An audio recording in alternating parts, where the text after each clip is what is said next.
আসসালামু আলাইকুম ওয়ারাহমাতুল্লাহ। আমার স্নেহের শিক্ষার্থীরা, তোমরা সবাই কেমন আছো?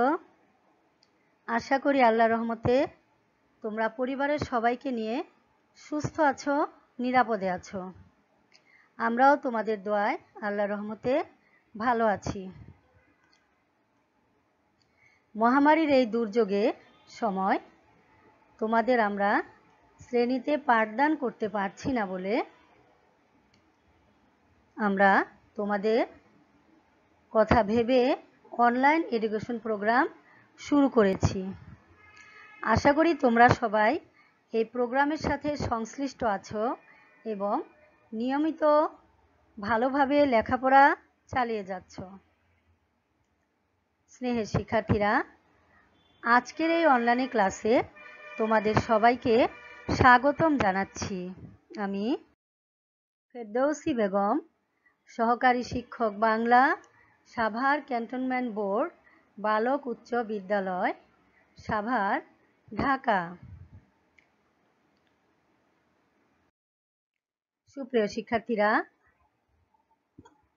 আজ আমি তোমাদের নবম শ্রেণীর অর্থনীতি বিষয়ের ষষ্ঠ অধ্যায় থেকে সৃজনশীল প্রশ্ন নিয়ে আলোচনা করব। শিক্ষার্থীরা, বলো তো এই ষষ্ঠ অধ্যায়ের বিষয়বস্তুটি কি? এই অধ্যায়টিতে কি আছে মনে আছে তোমাদের? আশা করি মনে আছে। তাহলে জেনে নাও, এই অধ্যায়টি হচ্ছে জাতীয় আয় ও এর পরিমাপ।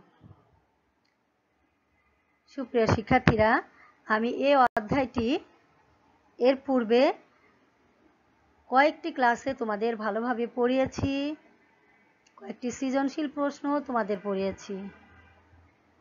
তোমরা নিশ্চয় মনে রেখেছ যে কোনো অধ্যায়ের সৃজনশীল প্রশ্নের উত্তর সুন্দরভাবে গুছিয়ে লিখতে হলে বা বলতে হলে ওই অধ্যায়টি ভালোভাবে বারবার দেখে দেখে পড়তে হবে। আর বারবার দেখে দেখে পড়লে অবশ্যই অধ্যায়টি তোমাদের আয়ত্তে এসে যাবে। আর যখনই তোমাদের একটি অধ্যায় ভালোভাবে আয়ত্তে এসে যাবে, তখনই তোমরা সৃজনশীল প্রশ্নের উত্তর এবং বহুনির্বাচনী প্রশ্নের উত্তর সুন্দরভাবে সঠিকভাবে লিখতে পারবে। তাহলে শিক্ষার্থীরা, এসো আমরা মূল পাঠে চলে আসি। আমাদের আজকের আলোচ্য বিষয় হচ্ছে সৃজনশীল প্রশ্ন আলোচনা।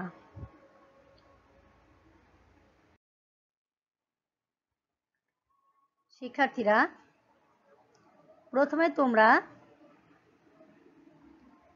উদ্দীপকটি ভালোভাবে পড়ে নাও। দেখো, এখানে উদ্দীপকটি দুটি অংশে বিভক্ত। এখানে আছে ঘটনা 1 এবং আছে ঘটনা 2। আমি তোমাদের কয়েক সেকেন্ড সময় দিচ্ছি, তোমরা ভালোভাবে উদ্দীপকটি পড়ে নাও, পড়ে বুঝে নাও যে উদ্দীপকে কি বলতে চেয়েছে।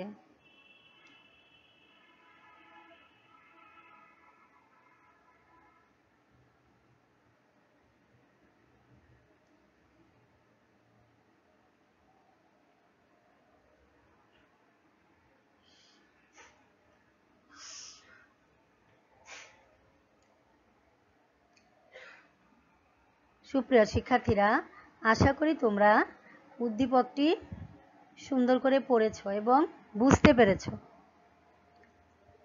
দেখো উদ্দীপক, ঘটনা 1। আসাদ 12 বছর যাবৎ ওমানে বেসরকারি ফার্মে কাজ করছে।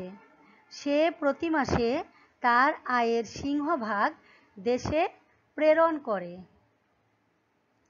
তাহলে এখানে বলা হয়েছে এক ব্যক্তি, সে আসাদ 12 বছর যাবৎ ওমানে বেসরকারি ফার্মে কাজ করছে, আর সে তার আয়ের সিংহভাগ, সিংহভাগ মানে কি জানো? সিংহভাগ মানে আয়ের বেশিরভাগ অংশ তার দেশে পাঠিয়ে দিচ্ছে। এবার দেখো উদ্দীপকের ঘটনা 2। রামপাল শর্মা ভারতের নাগরিক। তিনি বাংলাদেশের একটি কনসাল্টিং ফার্মে 5 বছর যাবৎ কর্মরত। প্রতি মাসে তিনিও তার দেশে টাকা পাঠান। তাহলে এখানে দুইটি উদ্দীপকে দুইটি ঘটনা দেয়া আছে। এই উদ্দীপকটির আলোকে তোমরা নিচের প্রশ্নগুলোর উত্তর জেনে নিবে। দেখো, প্রশ্ন ক, জিডিপি কি? তোমরা নিশ্চয় জানো জিডিপি কি, কারণ এই অধ্যায়টি তোমরা যখন ভালোভাবে আয়ত্ত করেছ তখনই জানতে পেরেছ জিডিপি কি। এবং আমিও তোমাদের এর পূর্বের ক্লাসে জিডিপি কি বা জিডিপি কাকে বলে ভালোভাবে তোমাদের বুঝিয়ে দিয়েছি। দেখো, ক এর উত্তর, জিডিপি হচ্ছে গ্রস ডোমেস্টিক প্রোডাক্ট। এর বাংলা অর্থ হচ্ছে মোট দেশজ উৎপাদন। অর্থাৎ একটি নির্দিষ্ট সময়ে, সাধারণত এক বছরে, একটি দেশের ভৌগোলিক সীমানার মধ্যে মোট যে পরিমাণ চূড়ান্ত দ্রব্য ও সেবা উৎপাদিত হয় তার বাজার দামের সমষ্টিকে মোট দেশজ উৎপাদন বা জিডিপি বলা হয়। মনে করি বাংলাদেশের অভ্যন্তরে বছরে 3টি দ্রব্য উৎপাদিত হয়, যেমন 100 কুইন্টাল ধান, 1000টি জামা এবং 1000টি কলম উৎপাদিত হয়। তাহলে জিডিপি সমান 100 কুইন্টাল ধান গুণ ধানের বাজার দাম যোগ 1000টি জামা গুণ জামার বাজার দাম যোগ 1000টি কলম গুণ কলমের বাজার দাম। এভাবে কোনো দেশে উৎপাদিত সকল দ্রব্যের পরিমাণকে নিজ নিজ দাম দ্বারা গুণ করে তার সমষ্টি বের করে জিডিপি নির্ণয় করা হয়।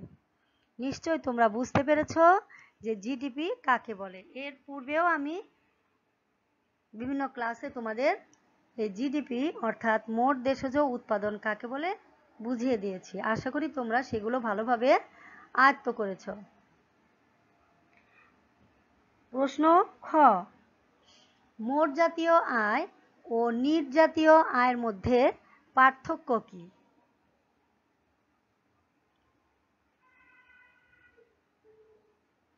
সুপ্রিয় শিক্ষার্থীরা, যখনই দুটি প্রশ্নের মধ্যে পার্থক্য চাওয়া হবে তখনই তোমাদের এই মোট জাতীয় আয় ও নিট জাতীয় আয় এর সংজ্ঞাটি তুলে ধরতে হবে। দেখো, খ এর উত্তর,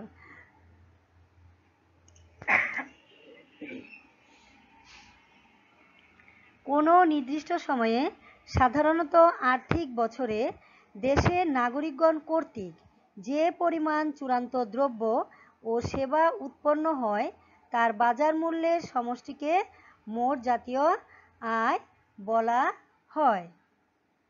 অর্থাৎ একটি নির্দিষ্ট সময়ে একটি আর্থিক বছরে ওই দেশের বা কোনো দেশের নাগরিকগণ যে পরিমাণ চূড়ান্ত দ্রব্য ও সেবা উৎপন্ন করে তার বাজার মূল্যের সমষ্টিকে বলা হয় মোট জাতীয় আয় বা জিএনএস।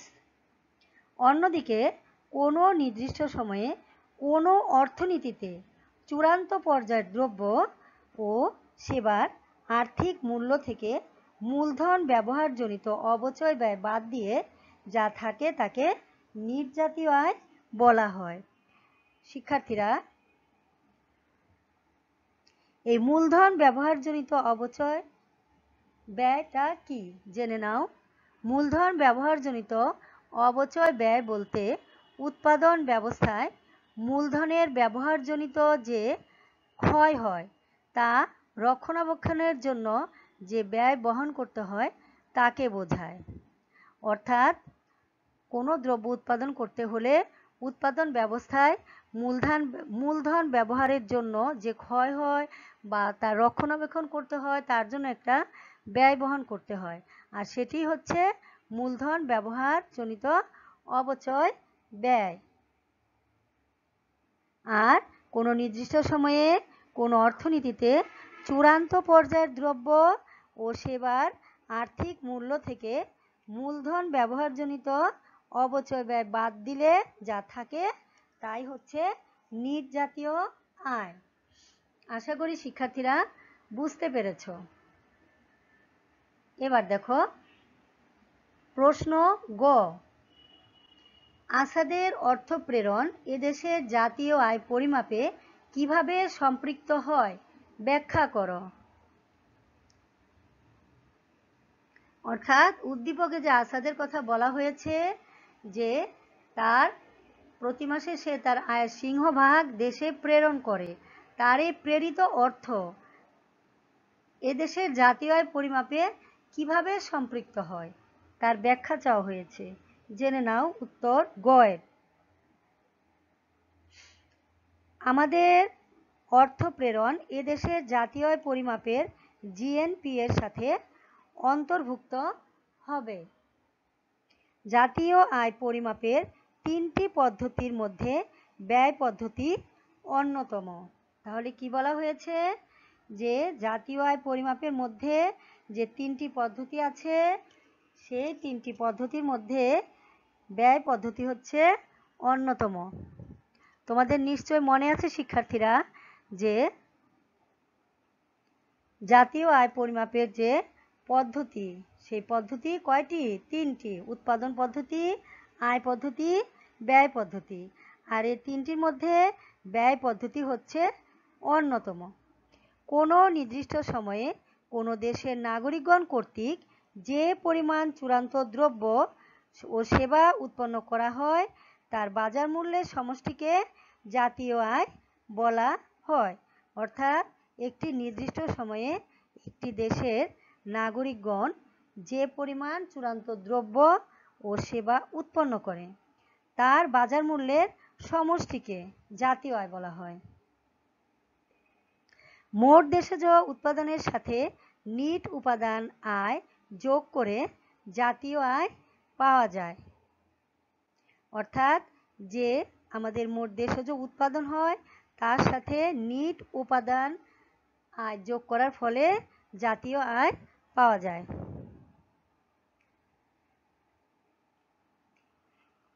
নিট জাতীয় আয় বলতে একটি দেশের নাগরিকগণ বৈদেশিক বিনিয়োগ শ্রম থেকে যা আয় করে এবং বিদেশি নাগরিকগণ বিনিয়োগ ও শ্রম থেকে যে আয় করে তার বিয়োগফলকে বোঝায়।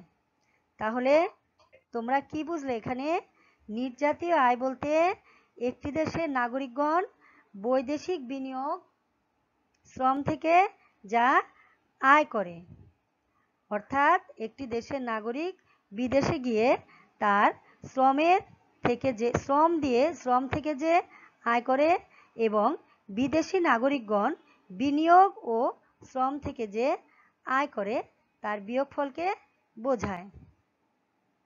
আর আসাদের প্রেরিত অর্থ আমাদের জাতীয় আয় পরিমাপে এভাবেই সম্পৃক্ত হয়।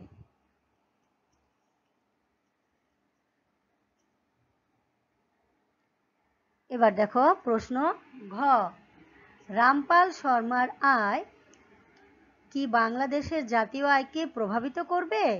তোমার মতামত দাও। এখানে চাওয়া হয়েছে যে রামপাল শর্মা যে ভারতের নাগরিক, তিনি বাংলাদেশে 5 বছর যাবত একটি ফার্মে কাজ করছেন। প্রতি মাসে তিনি তার টাকা দেশে পাঠান, আয়ের টাকা। এখন তার আয় কি বাংলাদেশের জাতীয় আয়কে প্রভাবিত করবে? উত্তরটি জেনে নাও। না, রামপাল শর্মার আয় বাংলাদেশের জাতীয় আয়কে প্রভাবিত করবে না। জাতীয় আয় পরিমাপের তিনটি পদ্ধতির মধ্যে ব্যয় পদ্ধতি অন্যতম। কোনো নির্দিষ্ট সময়ে কোনো দেশের নাগরিকগণ কর্তৃক যে পরিমাণ চূড়ান্ত দ্রব্য ও সেবা উৎপন্ন করা হয় তার বাজার মূল্যের সমষ্টিকে জাতীয় আয় বলে। মোট দেশজ উৎপাদনের সাথে নিট উৎপাদন আয় যোগ করে জাতীয় আয় পাওয়া যায়। যেহেতু শিক্ষার্থীরা গয়ের উত্তরে তোমরা জানতে পেরেছ যে আসাদের অর্থ, আসাদ বাংলাদেশি, সে ওমানে চাকরি করে, তার আয়ের অর্থ আমাদের বাংলাদেশের জাতীয় আয়কে আয়ের সাথে সম্পৃক্ত হয়।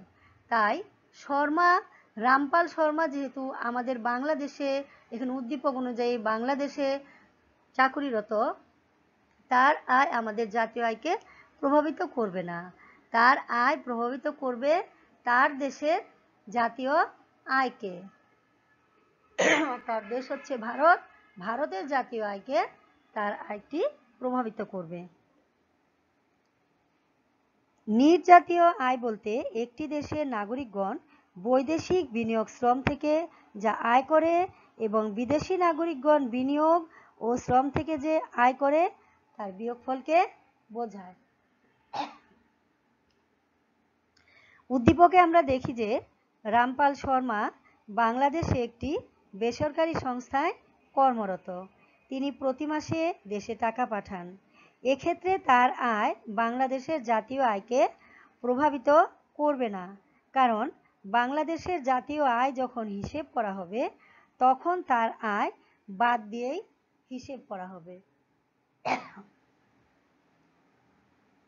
তাহলে শিক্ষার্থীরা নিশ্চয়ই বুঝতে পেরেছ যে রামপাল শর্মা বাংলাদেশে একটি বেসরকারি সংস্থায় কর্মরত আছেন। তিনি প্রতি মাসে দেশে যে টাকা পাঠান, এক্ষেত্রে তার আয় বাংলাদেশের আয়কে, জাতীয় আয়কে কখনোই প্রভাবিত করবে না, কারণ বাংলাদেশের জাতীয় আয় যখন হিসেব করা হবে তখন তার আয় বাদ দিয়েই হিসেব করা হবে, কারণ তার আয়ের যে অর্থ তার দেশে পাঠানো হচ্ছে সে দেশেই তার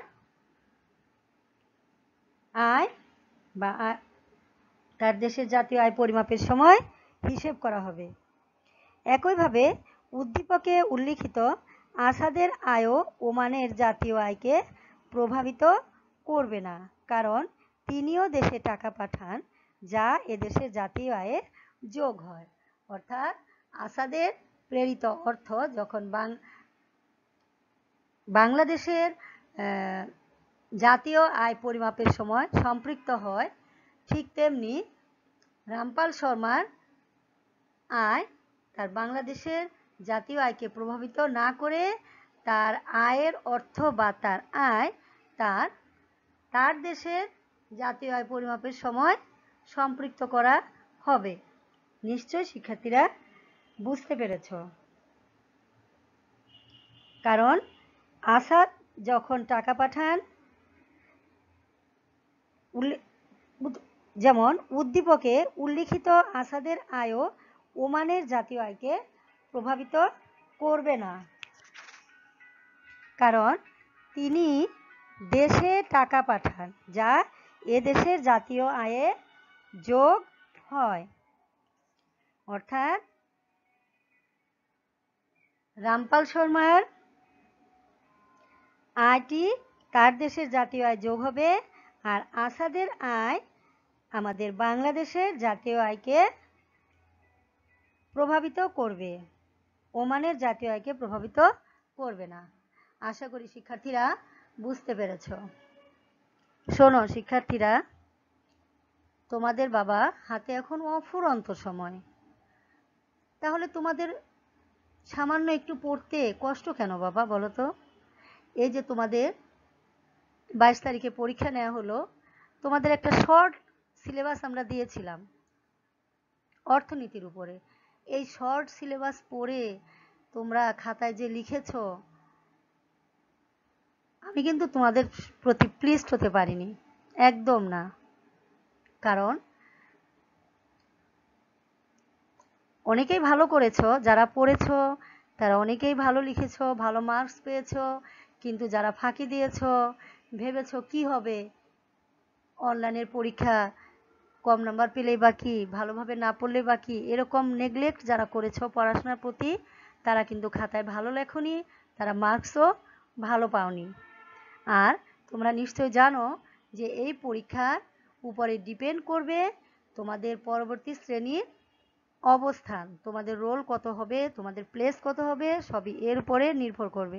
শুধু তাই নির্ভর করবে না, তোমরা যখন ক্লাস 10-এ উঠে যাবে, তোমরা এসএসসির ক্যান্ডিডেট, 9-10 মানেই এসএসসির ক্যান্ডিডেট। তোমরা এখন এসএসসি ক্লাসের দ্বার প্রান্তে এসে গেছো প্রায়। তাই তোমরা যদি এখন ফাঁকি দাও, তোমরা কখনোই এসএসসিতে ভালো রেজাল্ট করতে পারবে না। তোমরা বাবা অনেক ভালোভাবে অনেক মনোযোগ দিয়ে লেখাপড়া করবে, তাতে তোমরা ভালো রেজাল্ট করতে পারবে। আর তোমরা অবশ্যই এই অধ্যায়টি ভালোভাবে বারবার দেখে দেখে আয়ত্ত করবে, তাহলে প্রশ্নের উত্তর ভালোভাবে লিখতে পারবে। এভাবে ফাঁকি দিও না। পড়াশোনায় ফাঁকি দিলে তুমিও সেই ফাঁকির মধ্যে পড়ে যাবে, ক্ষতিগ্রস্ত তুমিই হবে, আমরা কিন্তু ক্ষতিগ্রস্ত হব না, কেউ ক্ষতিগ্রস্ত হবে না। যারা ভালো করেছো পরীক্ষায় তাদের ওয়েলকাম জানাচ্ছি। তোমরা আরো সবাই আরো বেশি করে পড়ো, আরো ভালো করো, এটাই দোয়া করি। সুপ্রিয় শিক্ষার্থীরা, তোমরা তোমাদের পড়াশোনা যখন কমপ্লিট হয়ে যাবে তখন তোমরা তোমাদের ঘর পরিষ্কার পরিচ্ছন্ন রাখবে। তোমাদের বিছানা, তোমাদের কাপড় চোপড়, পড়ার টেবিল, তোমাদের বাসায় যে কয়টা রুম আছে সবগুলা রুম ভালোভাবে নিজ দায়িত্বে পরিষ্কার করবে। তাতে তোমাদের কাজও শেখা হবে, আর কাজ করা হচ্ছে ইবাদত। লেখাপড়াও কিন্তু ইবাদত, জানো তোমরা? লেখাপড়া করা হচ্ছে ইবাদত, কাজ করা হচ্ছে ইবাদত। লেখাপড়া করলে তোমাদের জ্ঞানের বিকাশ ঘটবে, তোমরা জ্ঞানের আলোকে আলোকিত হবে, তোমাদের রেজাল্ট ভালো হবে, তোমরা দেশ ও জাতির জন্য নিজেকে একজন আদর্শ ও সৎ নাগরিক হিসেবে গড়ে তুলতে পারবে। আর তোমরা যদি তোমাদের বাসায় কিছু কিছু কাজ করো, তবে কাজগুলো তোমাদের শেখা হবে, আর তোমাদের ফ্যামিলিতে তোমার মায়ের কাজেও সহযোগিতা করা হবে। এতে তোমার মায়ের কি হবে? অনেকটা রেস্ট হবে, তোমাদের জন্য তোমাদের মা অনেক দোয়া করবেন, তাতে তোমরা বেহেশত পাবে। তাহলে শিক্ষার্থীরা, তোমরা সবাই ভালো থাকো, সুস্থ থাকো, নিরাপদে থাকো, এই কামনা করে সবাইকে ধন্যবাদ জানিয়ে আমি আজকের ক্লাসের সমাপ্তি ঘোষণা করছি। আসসালামু আলাইকুম ওয়া রাহমাতুল্লাহ।